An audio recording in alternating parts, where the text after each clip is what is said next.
नमस्कार। आज की इस वीडियो में हम लोग काली मिर्च के फायदे जानेंगे। काली मिर्च एक बहुत ही अच्छा आयुर्वेदिक मेडिसिन है। यदि हम लोग काली मिर्च का सही ढंग से प्रयोग करते हैं तो हम लोग घर बैठे अपने बहुत सारे समस्याओं का समाधान कर सकते हैं इस काली मिर्च के प्रयोग से।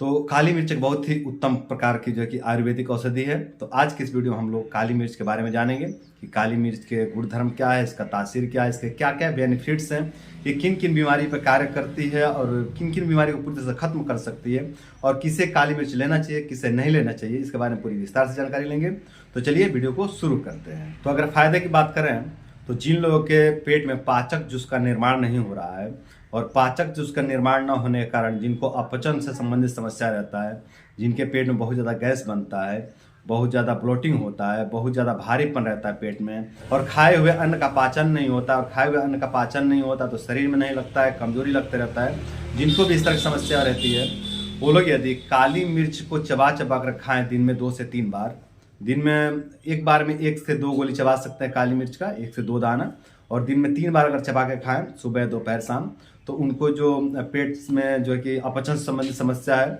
जो उनके पेट में पाचक जूस का निर्माण नहीं हो रहा है, वो पाचक जूस बनने लगता है। और जब पाचक जूस बनने लगता है तो खाए हुए अन्न का अच्छे से पाचन होने लगता है, और जब खाए हुए अन्न का अच्छे से पाचन होने लगता है तो पेट में जो भी समस्याएं उत्पन्न हो रहे थे अपचन के कारण, जो गैस बन रहा था, ब्लोटिंग हो रहा था, जो पेट में बहुत ज़्यादा भारीपन हो रहा था, जो पेट में हल्का फुल्का दर्द हो रहा था, वो सभी समस्याएं धीरे धीरे पूरी तरह से नष्ट हो जाते हैं। जिन लोगों के मुंह में, दांत पे और जीभ पे पूरा कचड़ा जमा रहता है, चिपचिपा सा जमा रहता है और उसमें से दुर्गंध भी आता है, और ब्रश करने पे थोड़ी देर के लिए राहत मिल जाता है पर फिर थोड़ी देर बाद वही शुरू हो जाता है, फिर से दुर्गंध आने लगता है मुंह से, और पूरा मुंह में जैसा लगता है कि मतलब चिपचिपा सा लगा हुआ है, कुछ पूरा लिपा लिपा सा मुंह में है। जिनको भी इस तरह की समस्या रहती है वो लोग यदि काली मिर्च को चूस चूस कर खाएं ना, दिन में 3 से 4 दाना, एक दाना डालें फिर उसको चूस चूस कर खा के ख़त्म करें, और फिर जो है कि 2-3 घंटे के बाद फिर एक दाना डालें, फिर 2-3 घंटे के बाद एक दाना डालें, इस तरह से दिन में 3 से 4 दाना चूस चूस करके खाएं तो उनको इस समस्या से मुक्ति मिल जाता है। ये दरअसल अपचन की जो है कि समस्या है। पेट में खाना जब नहीं पचता है तो गैस बनता है, वो जब गैस ऊपर की तरफ उठता है ना तो पेट के जो कच्चा रस है उसको ऊपर की तरफ लेकर के आता है, और वो कच्चा रस आकर के पूरा मुंह में चिपक जाता है। तो वो जो है कि कच्चे रस की समस्या है, मंदाग्नि की एक प्रकार की समस्या है। तो यदि आपको इस तरह की समस्या रहता है कि आपके मुंह में लिपा लिपा सा रहता है, आपके मुंह में पूरा चिपचिपा सा बना रहता है, और आपके मुंह से दुर्गंध आता है, बहुत मतलब खराब जो है कि बदबू आता है, तो आप काली मिर्च का सेवन करिए, उसको चूस चूस करके खाइए। जो आपको मुंह में जो समस्या हो रही है, जो दुर्गंध की समस्या हो रही है, जो चिपचिपापन की समस्या हो रही है, इस समस्या से आपको मुक्ति मिल जाएगा। जिन लोगों के मल या गैस से बहुत दुर्गंध आता है, बहुत खराब दुर्गंध आता है, वो लोग यदि भोजन के बाद 1 से 2 गोली काली मिर्च चबा चबा करके खाएं तो उनके जो मल से तथा गैस से दुर्गंध आने वाली समस्या है वो समस्या धीरे धीरे पूरी तरह से खत्म हो जाते हैं। काली मिर्च का प्रयोग करके फेफड़े में जमे हुए कफ को भी बाहर निकाल सकते हैं। तो जिन लोगों के फेफड़े में कफ जमा रहता है जिसके कारण उनके छाती में भारीपन लगता है, छाती में हैवीनेस मालूम पड़ता है और श्वास लेने में दिक्कत होता है, बार बार खांसी की समस्या होती है, जिनको भी इस तरह की समस्या होती है वो लोग काली मिर्च के चूर्ण 2 चुटकी ले लें और उसमें थोड़ा सा शहद मिला लें, इतना शहद मिलाए कि वो चटनी जैसा बन जाए, है ना। और इस तरह से मिला करके दिन में 2 से 3 बार अगर सेवन करते हैं तो जो छाती में कफ जम गया है वो कफ जो है कि पिघल करके मल मार्ग के रास्ते बाहर निकल जाता है, और जब छाती का कफ बाहर निकल जाता है ना तो छाती हल्का हो जाता है, बिल्कुल फ्री हो जाता है। छाती जो जाम जाम सा लगता है ना, जो भारी भारी सा लगता है, उससे जो है कि मुक्ति मिल जाता है। फिर सांस लेने में बहुत आसानी होती है, अच्छे से सांस ले पाते हैं। और जो बार बार खांसी आने वाली समस्या रहती थी कफ जमा होने के कारण, उस समस्या से भी धीरे धीरे पूरी तरह से मुक्ति मिल जाता है। जिन लोगों के शौच में यूडीएफ आता है, अर्थात जिन लोगों के शौच में बिल्कुल कच्चा कच्चा जो है कि अन्न दिखाई पड़ता है, मतलब अधकच्चा अन्न दिखाई पड़ता है, खड़ा खड़ा अन्न दिखाई पड़ता है, मतलब खाने का पाचन नहीं हुआ है, जो खाए हैं वो ऐसे ही शौच में निकल रहा है, वो लोग यदि भोजन के बाद 1 से 2 काली मिर्च को चबा चबा करके लेते हैं दिन में 2 से 3 बार, तो उनको इस समस्या से मुक्ति मिल जाता है। जो उनका यूडीएफ वाला समस्या है, जो उनको अपचन वाली समस्या है, उससे मुक्ति मिल जाता है काली मिर्च का सेवन करने से। तो दिन में 2 से 3 बार आप काली मिर्च का सेवन करें, एक बार में 1 से 2 गोली का सेवन करें। जो आपको यूडीएफ की समस्या है, जो आपको अपचन की समस्या है, उससे आपको धीरे धीरे पूरी तरह से मुक्ति मिल जाएगा। काली मिर्च पचने में लघु है, अर्थात ये बहुत हल्की है, बहुत आसानी से डाइजेस्ट हो जाती है और खाए हुए अन्न को भी डाइजेस्ट कर देती है। तो जो कोमल प्रकृति वाले, जो नाजुक शरीर वाले, महंगी दवाई पचाने में असमर्थ हैं, बड़ी दवाई पचाने में असमर्थ हैं, वो लोग इस काली मिर्च का प्रयोग करके अपने पाचक अग्नि को बढ़ा सकते हैं, अपने जठर अग्नि को बढ़ा सकते हैं और अपने जठर अग्नि को बढ़ा करके अपने बहुत सारे समस्याओं को दूर कर सकते हैं। देखिए, कोमल प्रकृति वालों के साथ, नाजुक शरीर वालों के साथ समस्या ये होती है कि उनके शरीर पर महंगी दवाइयाँ काम नहीं करती हैं। वो जब किसी महंगी दवाई को लेते हैं, किसी बड़े दवाई को लेते हैं, वो किसी ऐसे दवाई को लेते हैं, किसी ऐसे औषधि को लेते हैं जो 10 से 20 औषधियों के मिश्रण से तैयार हुई है, तो ऐसे औषधि को लेने के बाद उनके शरीर में जो है कि अनेकों प्रकार की समस्याएं प्रकट होने लगते हैं।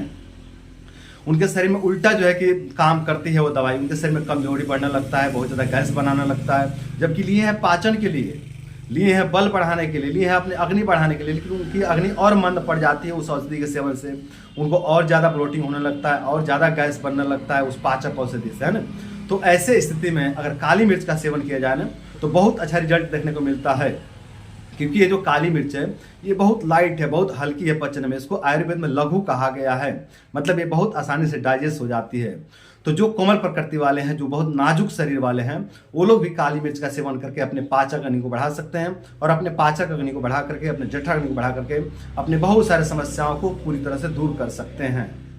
जिन लोगों की जठर अग्नि वात दोष के कारण मंद पड़ गई है, और वात दोष के कारण अग्नि मंद होने के कारण कच्चा कच्चा लैटरिन होता है, सूखा सूखा लैटरिन होता है और काला काला लैटरिन होता है, जिनको भी इस तरह की समस्या होती है, वो लोग घी में 2 से 3 चुटकी जो है कि काली मिर्च का चूर्ण मिला करके अगर सेवन करें, खाना खाने के बाद या खाना खाने का पहले भी ले सकते हैं। खाना खाने के बाद ले लीजिए, चाहे खाना खाने के पहले ले लीजिए, बस आपको घी में मिला करके 2 से 3 चुटकी काली मिर्च का चूर्ण सेवन करना है। आप खाने के पहले लीजिए, खाने के बाद ले लीजिए, जैसा आपको लगे वैसा सेवन करिए।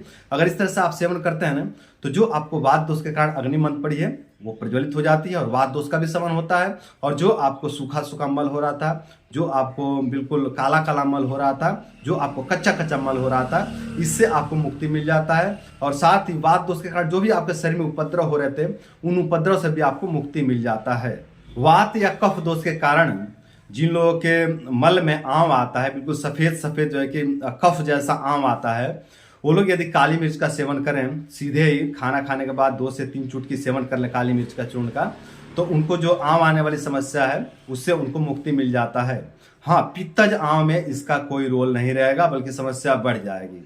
यदि आपको पित्त दोष के कारण आम आता है तो ऐसे में आप काली मिर्च के चूर्ण का सेवन ना करें या काली मिर्च का सेवन ना करें।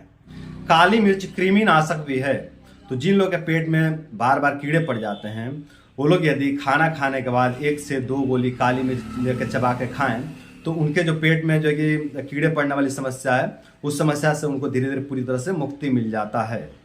श्वास कांस तथा प्रतिसाय में भी काली मिर्च बहुत अच्छा लाभकारी औषधि है। श्वास कांस प्रतिसाय का मतलब है कि सर्दी, खांसी तथा श्वास लेने में दिक्कत, है ना। तो जिनको भी सर्दी रहता है, हमेशा ही सर्दी बना रहता है, जिनको बार बार खांसी होने की समस्या रहती है और जिनको श्वसन तंत्र की समस्या है, वो लोग यदि काली मिर्च के चूर्ण को शहद में मिला करके सेवन करते हैं, तो उनको जो श्वास कांस प्रतिसाय की समस्या है उससे उनको धीरे धीरे पूरी तरह से मुक्ति मिल जाता है। तो ये थे काली मिर्च के फायदे। अगर हम इसके तासीर की बात करें तो ये तासीर में उष्ण है, मतलब ये गर्म है। तो गर्म होने के कारण ये वात और कफ दोष पर बहुत अच्छा लाभ करती है, वात और कफ दोष में बहुत अच्छा काम करती है और पित्तवर्धक है ना। मतलब गर्म है तो ये पित्त को बढ़ा देती है, तो पित्त वाले इसका सेवन न करें, बाकी वात और कफ वाले इसका सेवन करके अपने पेट से तथा फेफड़े से संबंधित अनेकों प्रकार के, अपने शरीर के अनेकों प्रकार की समस्याओं को दूर कर सकते हैं। अगर हम काली मिर्च के गुण की बात करें तो ये लघु है, रुक्ष है, दीपक तथा पाचक है। मतलब ये जठराग्नि को बढ़ाती है और पाचन भी करती है। और रुक्ष मतलब ये शरीर में थोड़ी सी रुक्षता देती है, जिस कारण ये म्यूकस पर बहुत अच्छा कार्य करती है। म्यूकस को खत्म करना है, लैट्रिन के चिपचिपापन को खत्म करना है, तो वहाँ पे इसको थोड़ा सा ड्राई औषधि का प्रयोग करना होता है, वहाँ पर रुक्ष औषधियों का प्रयोग करना होता है। और ये लघु है, मतलब ये पचने में बहुत लाइट है, बहुत आसानी से डाइजेस्ट हो जाती है। अगर सेवन विधि की बात करें तो दिन में 2 से 3 बार इसका सेवन कर सकते हैं। और मात्रा की बात करें तो सीधे अगर काली मिर्च लेते हैं तो दिन भर में 4 से 5 से 6 काली मिर्च आप ले सकते हैं। एक बार में 1 से 2 काली मिर्च आप ले सकते हैं। अगर चूर्ण की बात करें तो दिन में 4 से 6 चुटकी आप ले सकते हैं। एक बार में 1 से 2 चुटकी आप इसका सेवन कर सकते हैं। खाली पेट भी इसका सेवन कर सकते हैं और खाना खाने के बाद भी इसका सेवन कर सकते हैं। इसके सेवन का कोई विशेष नियम नहीं है। आप चाहे तो खाली पेट सेवन करिए, चाहे तो आप खाना खाने के बाद भी इसका सेवन कर सकते हैं। आपको जैसा उचित लगे वैसा इसका सेवन करके लाभ ले सकते हैं। अब अगर सावधानी की बात करें तो गर्भवती स्त्री, 5 वर्ष से कम उम्र के बच्चे और पित्तज रोगी इसका सेवन न करें।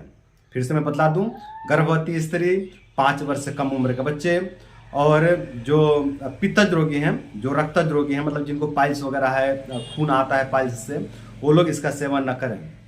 जिनको भी खून आने वाली समस्या रहती है ना, वो पित्तज रोगी के ही अंतर्गत आ जाते हैं। तो मैं दोष ही बतला देता हूँ कि पित्त से संबंधित जिनको भी समस्या रहती है ना, वो लोग काली मिर्च का सेवन न करें। तो ये थे काली मिर्च के बारे में पूरी जानकारी। उम्मीद करता हूँ कि वीडियो आप लोग को पसंद आया होगा और साथ ही उम्मीद करता हूँ कि इस वीडियो को फॉलो करके आप लोग अपने अनेकों प्रकार की समस्याओं को दूर करेंगे और अपने जीवन को सुंदर, सरल तथा सफल बनाएंगे। तो आज के लिए इतना ही। नमस्कार।